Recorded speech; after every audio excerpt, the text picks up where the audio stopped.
ॐ अज्ञानतिमिरन्धस्य ज्ञानञ्जनशलाखया चक्षुरुन्मीलितं येन तस्मै श्रीगुरुवे नमः। नमो ॐ विष्णुपादाय कृष्णप्रेष्ठाय भूतले श्रीमते भक्तिवेदान्त स्वामिन् इति नामिने। नमस्ते सरस्वते देवे गौरवाणी प्रचारिणे निर्विशेषा शून्यवादी पाश्चात्य देशतारिणे। जय श्री कृष्ण चैतन्य प्रभु नित्यानंद श्री अद्वैत गदाधर श्रीवासदि गौर भक्त वृंद। हरे कृष्णा कृष्ण कृष्णा हरे हरे, हरे राम राम राम हरे हरे।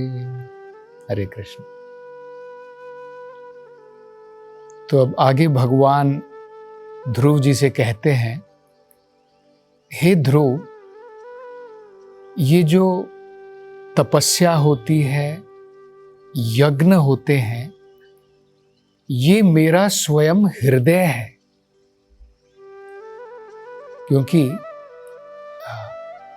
यज्ञ के बारे में बताया जाता है कि जो भी हम यज्ञ करते हैं, जो भी हम तपस्या करते हैं, वो सब भगवान की संतुष्टि के लिए ही होती है। तो ये जो यज्ञ है, भगवान कहते हैं, ये मेरा स्वयं हृदय है।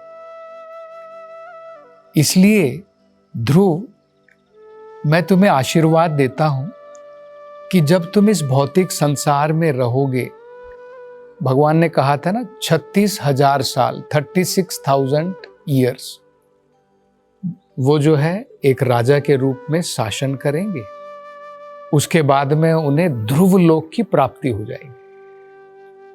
तो कहते हैं कि जब तुम शासन करोगे तो तुम अनेकों प्रकार के पुण्यवान यज्ञ कर पाओगे और तुम दान, श्रेष्ठ दान भी कर पाओगे। और अंत में जब तुम 36,000 साल इस भौतिक संसार में राज्य कर लोगे, इस शरीर को त्यागने के समय मैं तुम्हें आशीर्वाद देता हूं कि तुम मुझे भूलोगे नहीं। तुम मुझे अंत में भी मेरा स्मरण कर पाओगे।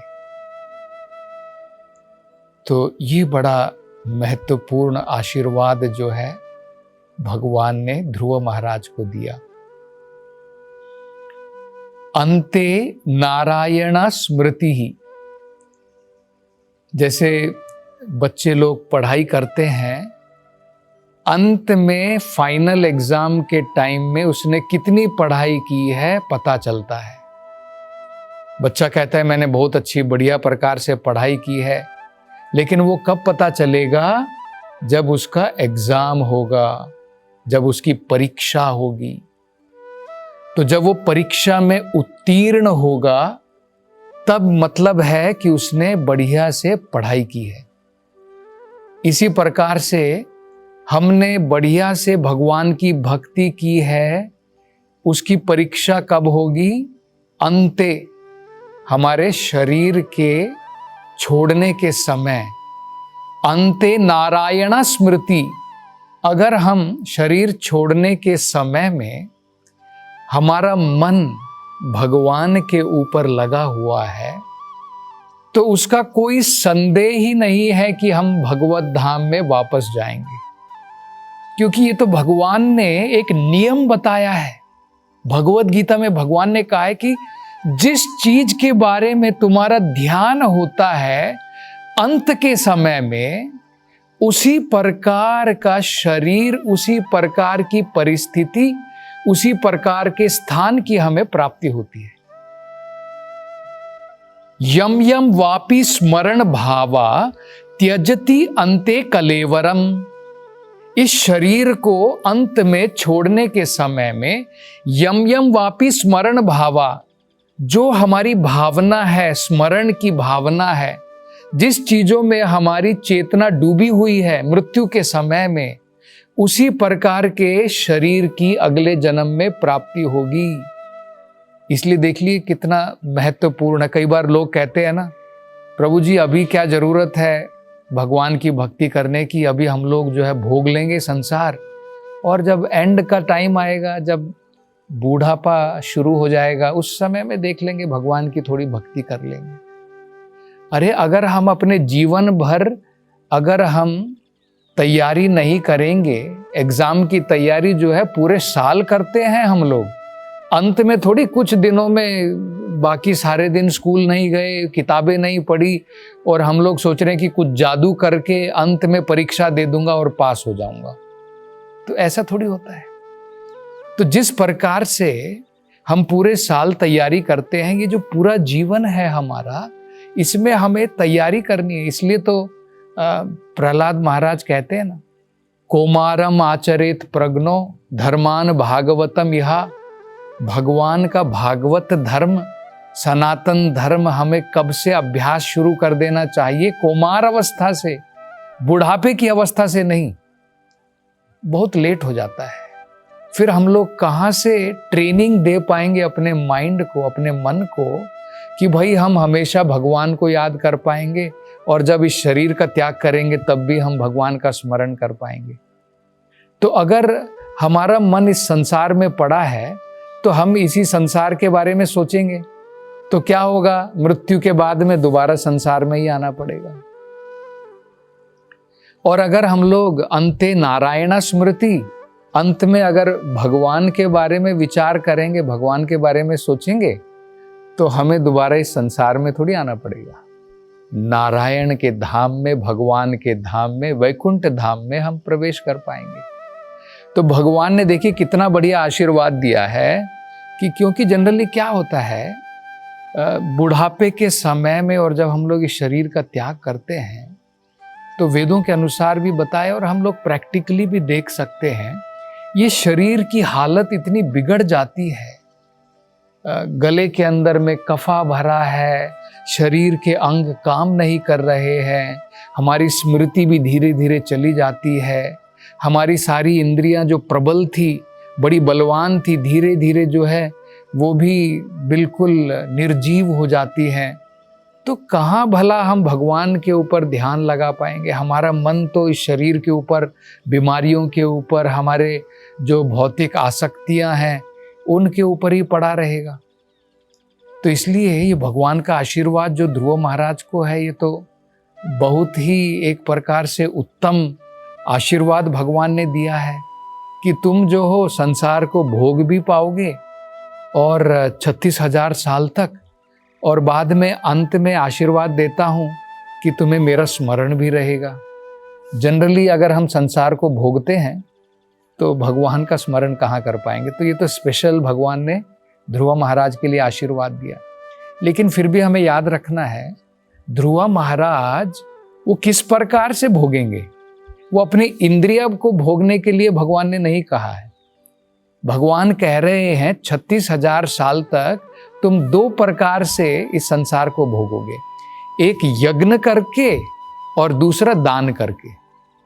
तो ये तो पुण्य का कार्य है, ये कोई जो है अपनी इंद्रियों के भोग के लिए नहीं है। ये हम भी कर सकते हैं। आज कलयुग के अंदर में भी उस प्रकार का यज्ञ जो ध्रुव महाराज ने सतयुग में किया, आज उस प्रकार का यज्ञ संभव नहीं है। लेकिन अपने कर्म को अगर हम भगवान की सेवा में लगा देते हैं, वो भी यज्ञ है। वो भगवान कहते हैं, भगवद गीता में भी कहते हैं, भगवान कहते हैं, यज्ञ अर्थात कर्मणो अन्यत्रा लोकोयम कर्म बंधना। कर्म को भगवान की संतुष्टि के लिए ही करना चाहिए, उसे ही यज्ञ कहते हैं। तो यज्ञ का मतलब समझ लीजिए, आप जो भी कार्य भगवान की संतुष्टि के लिए करते हैं वही यज्ञ है। और कलयुग में इसके साथ साथ में संकीर्तन यज्ञ बड़ा महत्वपूर्ण बनाया गया है कि अगर हम आपस में परिवार के कुछ लोग मिलकर के भगवान के नाम का जप करें, भगवान के नाम का कीर्तन करें। संकीर्तन यज्ञ प्रायेर यजंती ही सुमेध शाह। कलयुग के अंदर में जो बुद्धिमान व्यक्ति है वो कीर्तन के द्वारा, भगवान के नाम के जप के द्वारा संकीर्तन यज्ञ करता है।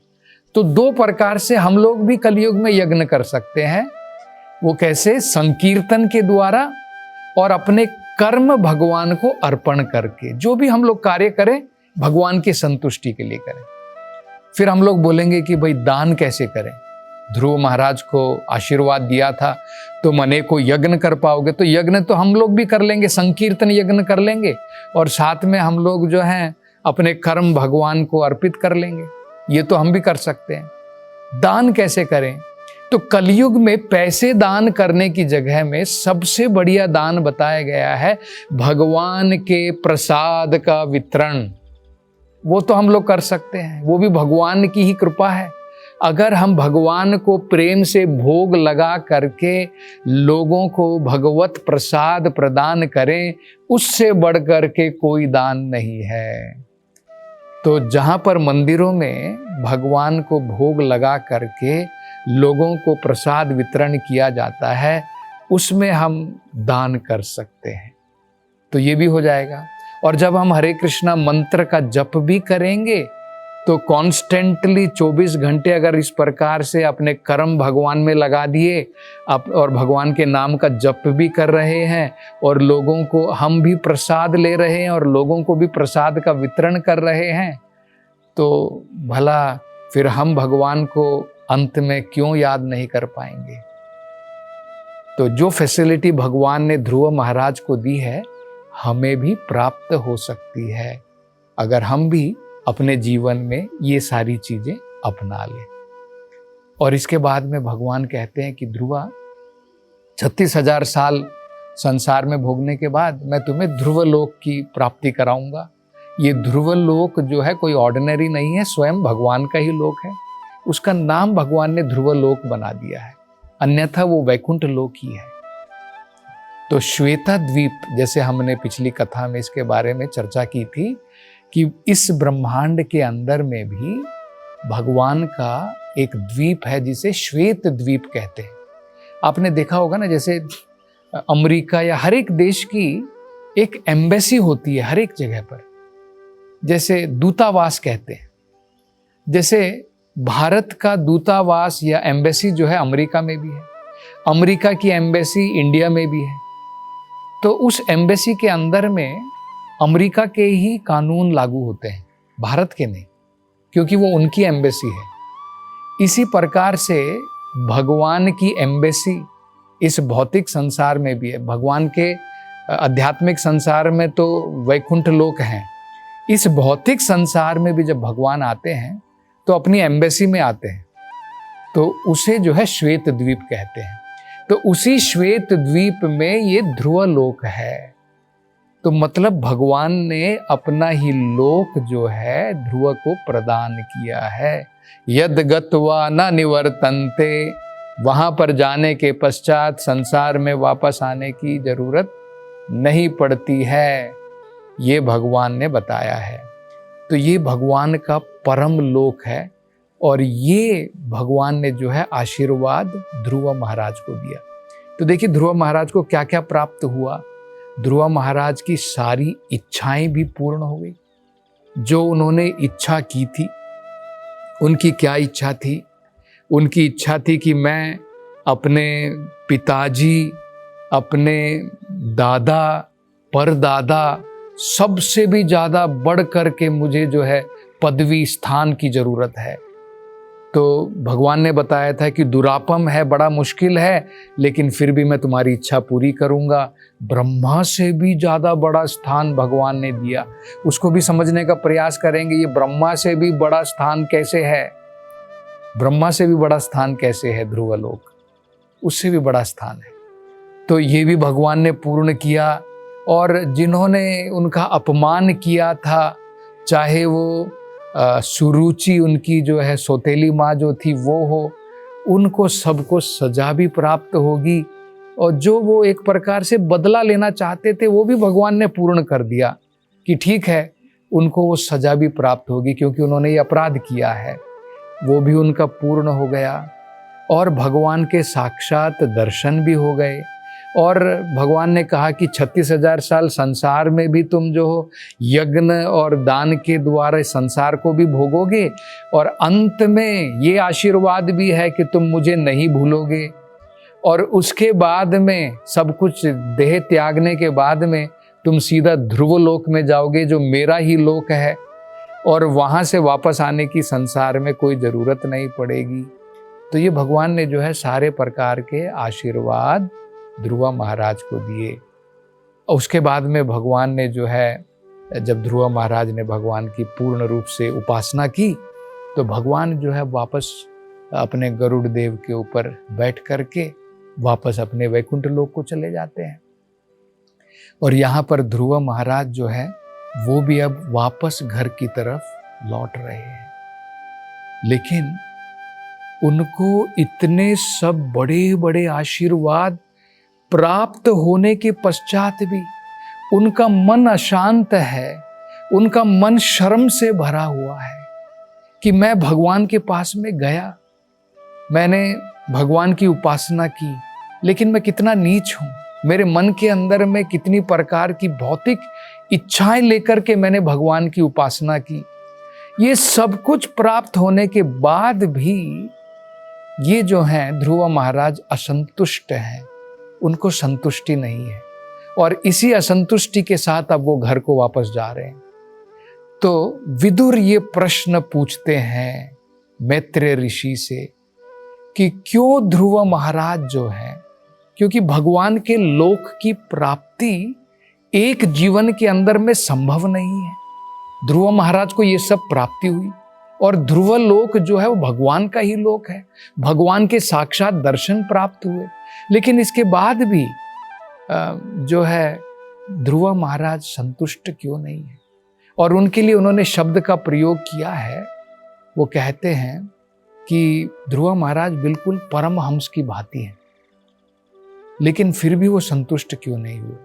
अब मैत्रेय ऋषि इसका उत्तर देंगे कि क्यों ध्रुव महाराज संतुष्ट नहीं थे। उसकी चर्चा हम अगली कथा में करेंगे। हरे कृष्ण।